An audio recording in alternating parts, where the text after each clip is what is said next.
โอ้ทุกคนเลยวันนี้เนาะน้ำหมอกลงแห้งที่สุดเลยนี่คือเวลา5 โมงปลายทุกคน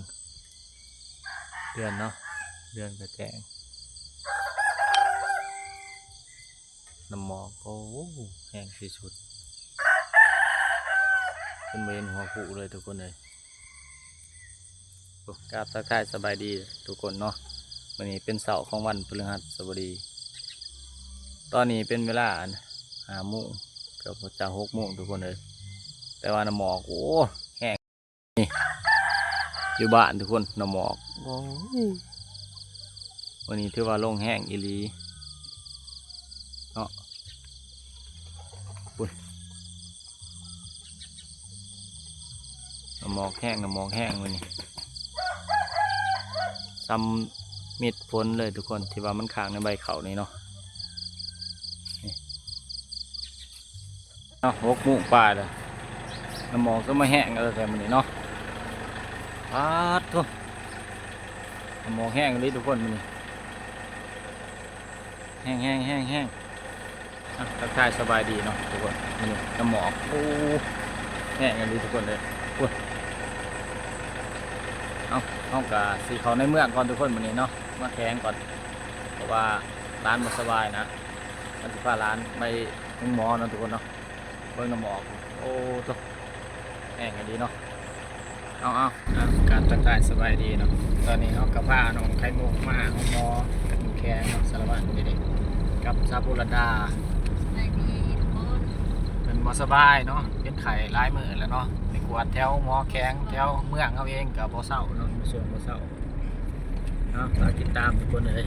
หอดลายดีทุกคนเลยเอามาหอดหมอแข็งแล้วเนาะคนลายหลายแล้วอันเลยทุกคนน้องไข่มุกนอนน้องหมอเนาะน้องเมื่อก่อนเนาะสบายดี FC เนาะตอนนี้เฮาก็มาแต่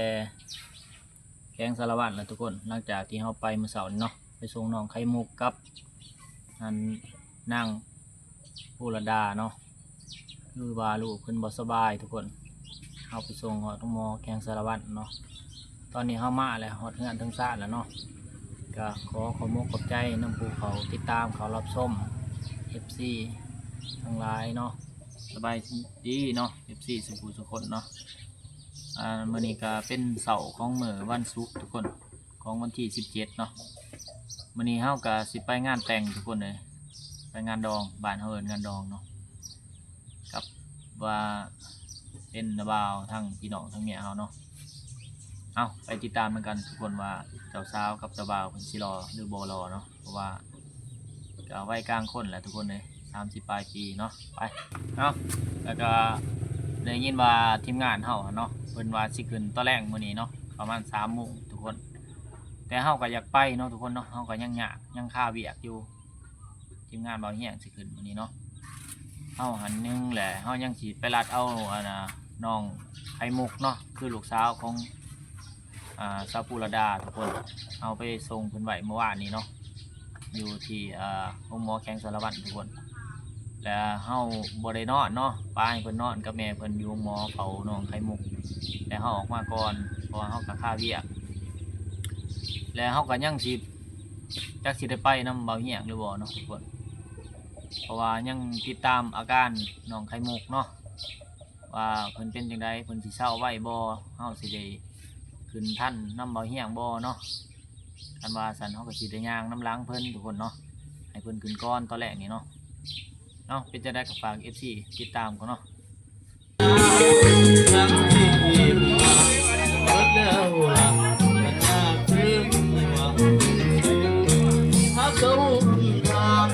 บรรยากาศในงานไม่ต่างดีนะ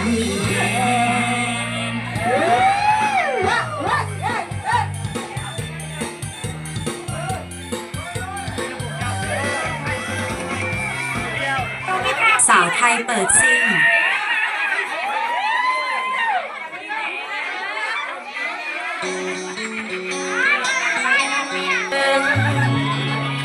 ขอโทษเด้อที่น้ำมึงยอดมันอดบ่ได้ที่รู้ตัวไปจูงมันไปจูงมันเด้อ อีก10แก๊สนี่เครื่องแง่อีก1แก๊สเด้อพี่น้องเด้อดอกแก้วจับดวง1แก๊ส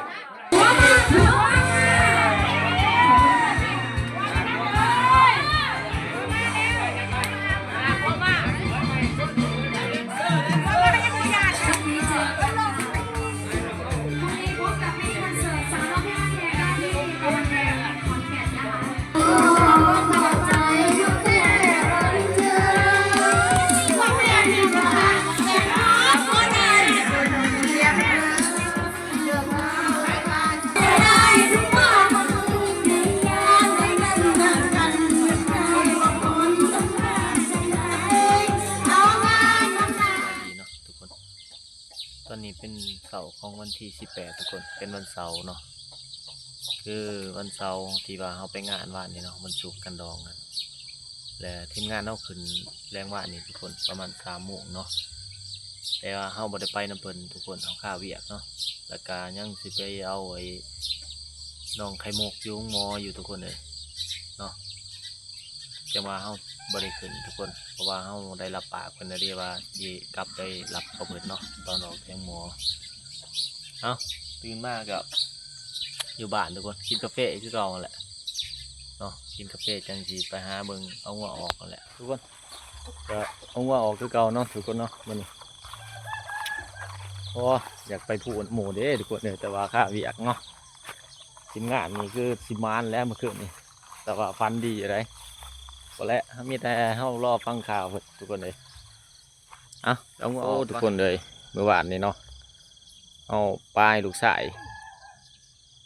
เลี้ยงงัวทุกคนปลูกงัวแต่ว่าเพิ่นเฮ็ดกินข้าวเรามั่งนี่ทุกคนเฮาก็มาคำนะนี่ของงัวเนาะโอ้สงสัยแม่นี่แหละกินนี่ทุกคนเลยแม่ใหญ่นี่เพราะว่าเพิ่นผูกเสือกบ่เป็นนะลูกชายนี่เอาเสือกหญ้าเอาแท้ๆนี่โอ้แม่นอีหลีทุกคนเลยนี่กินข้าวนี่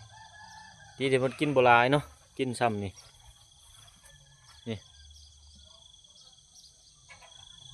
โอ้เพิ่นปลูกหญ้าอีหลีทุกคนนี่ปลูกแม่ใหญ่นี่หญ้านี่ซ้ำปลูกลามนี่เดินเลยโอ้ลูกชายของเฮาเองนี่แหละนะทุกคนเพิ่นอยู่แล้วเพิ่นเอาหัวเขาขอกทุกคนเพิ่นปลูกมันหญ้าโพดทุกคนนี่เพิ่นได้กินข้าวนี่อ๋อเนาะเอากินก็กินข้าวทอกละเป็นข้าวเมาแล้วเบิ้งนี่ทุกคนเด้แม่ใหญ่กับลูกเพิ่นหันแล้วเนาะแล่นเป็นคู่กันอยู่ตอนนี้เราจะเอาออกไปปลูกทุกคนมื้อนี้บ่อนดีอยู่เด้อทุกคนเลยนี่ปลาบ่อนดีเนี่ยนี่แสดงว่าฝนบ่ตกเนาะทุกคนเนาะเดี๋ยวเราจะไปเลาะเบิ่งปลาขอนอยู่หน้าเฮานี่ทุกคนนี่ขึ้นดีอยู่น้องสาเนาะเดี๋ยวไปเลาะเบิ่งปลาขอนก่อนโอ้หอยกบใหญ่ทุกคนหอยกบด้วยหอยหนูว่ะ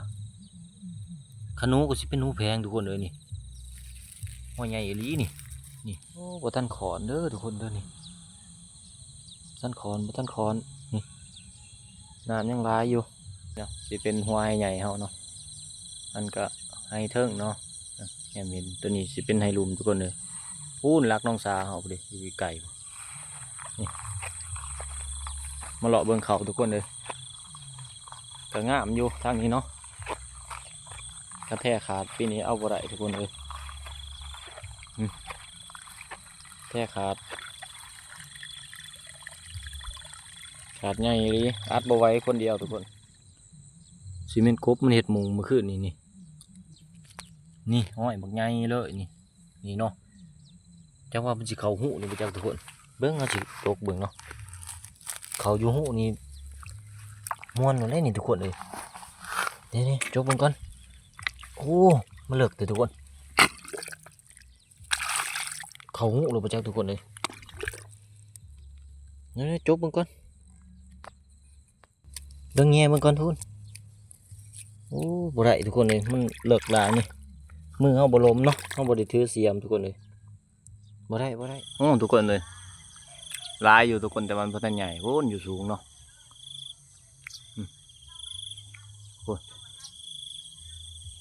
อยู่สูงมาทุกคนเอาปลาขอนกันมาไล่ไปเลยเนาะเบิ่งก่อนทุกคนว่ามันนี่หรือเปล่าเนาะนี่โอ้นี่หัวอะไรจะมาชื่อนี่เนาะมันเป็นพกแล้วไงโอ้ตัวนี้ตัวนี้เนาะปลาใหญ่ลงไปแล้ว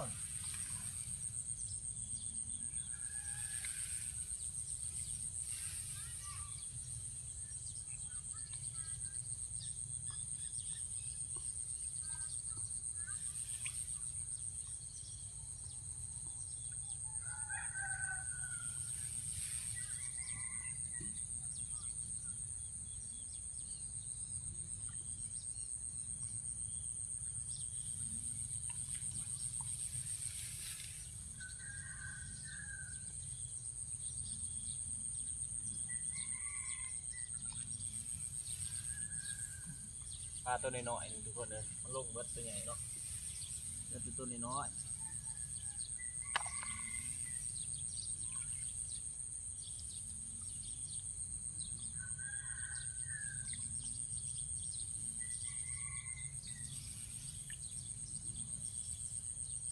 นี่เนาะทุกคน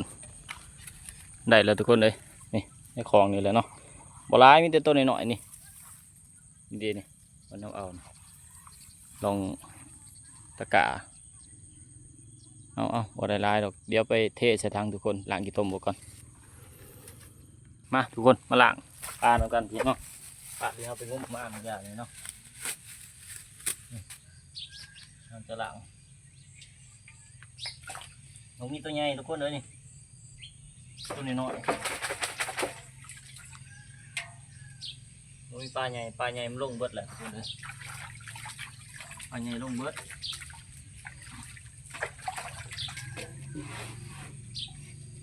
นี่ตัวน้อยๆนี่ออกน้ำเลยปลาที่ว่ามันอยู่น้ำแจ่นะทุกคนนี่ปลารสปลากระดูกเนาะกระดาษต้มออกแล้ว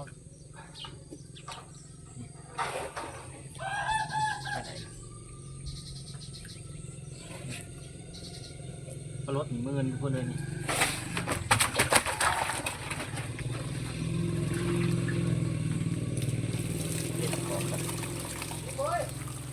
จะได้ไม่ออกลงคลองทุกคนได้ไม่ออกอยู่นี่แหละ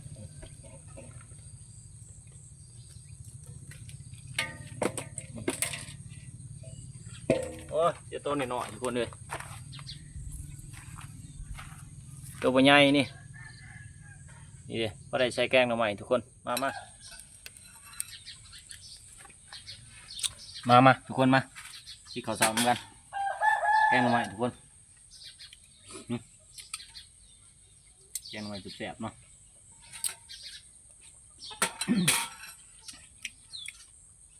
เราจะมีกันนอนกินกับเอาไปเอาปลาก่อนมาว่าจะใส่แกงหน่อไม้วันนี้เพิ่นใส่กระดูกคางงัวแล้วทุกคนเนาะงัวเพิ่นเดี๋ยวใส่กระดูกงัวแล้วเอาก็เลยปลาบ่ได้ใส่ครับ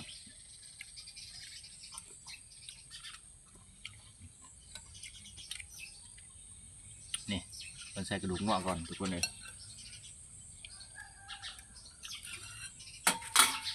โอ้ยปักห่อนๆนะ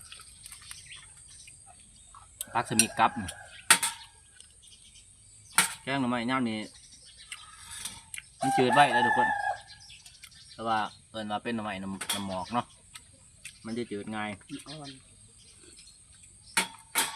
เดี๋ยวก็อ่อนได้ทุกคนแซ่บดีมากินข้าวกันทุกคนเอาทุกคนหลังจากเรากินข้าวแล้วนะเราจะไปกินของหวานต่อนี่ทุกคนจะเป็นมันงามดีแบบไงนี่หน่วยเต็มหน่วยดีนี่ชิมมันก่อน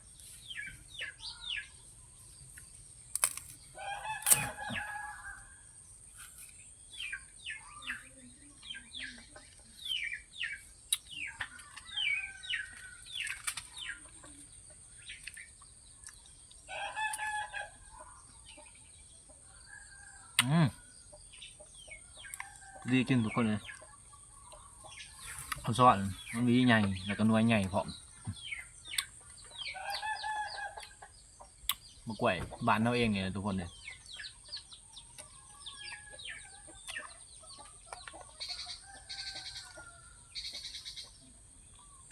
อ๋อมันเป็นหน่วยเลย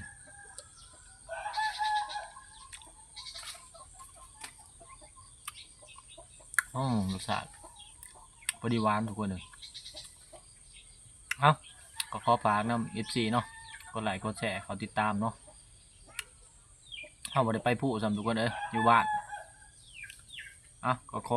ขอมุกขอบใจนำ FC เนาะที่เขาติดตามเขารับชมบ่ว่าพังไทยและพังลาวเนาะหรือว่าอยู่ต่างประเทศนั่นแหละเนาะคลิปนี้ก็ขอกล่าวคำว่าสบายดีเนาะทุกคนเนาะเอาปิดคลิปเพียงซ้ำนี้เนาะ